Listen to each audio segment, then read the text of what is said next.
Olá pessoal, tudo bem?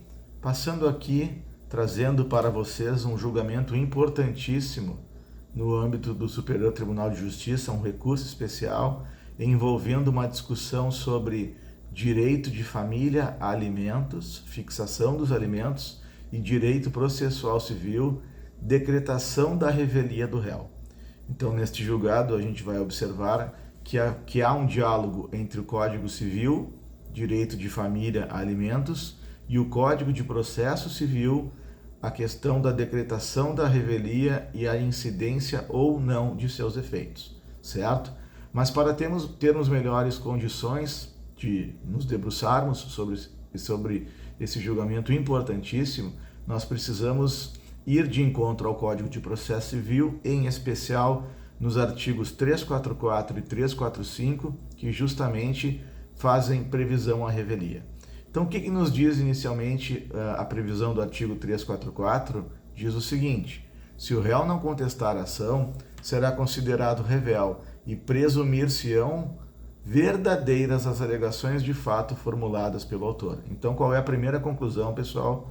Regra: decretada a revelia, presumem-se como os verdadeiros os fatos alegados, correto? Pelo autor, pelo demandante, não o direito.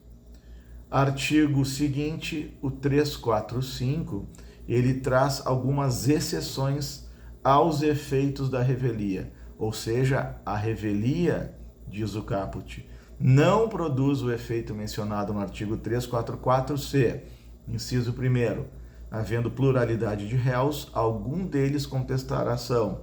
Inciso 2º, o litígio versar sobre direitos indisponíveis. Inciso 3º, a petição inicial não estiver acompanhada de instrumento que a lei considere indispensável à prova do ato. Inciso 4º, por último, as alegações de fato formuladas pelo autor forem inverossímeis ou estiverem em contradição com a prova constante dos autos. Então, 344, regra: decretação da revelia e os seus efeitos quanto à veracidade dos fatos, não do direito. E o 345, o afastamento da produção de efeitos da revelia conforme as previsões dos incisos 1 a 4, certo? O que aconteceu nesse recurso especial? Diz a ementa no início: o propósito recursal consiste em definir se é possível a fixação do valor dos alimentos em patamar inferior ao pleiteado na inicial, quando há o reconhecimento da revelia e a incidência dos seus efeitos. E aí segue: a revelia é a consequência da inércia do réu quando verificada a ausência de contestação, seja total ou parcial.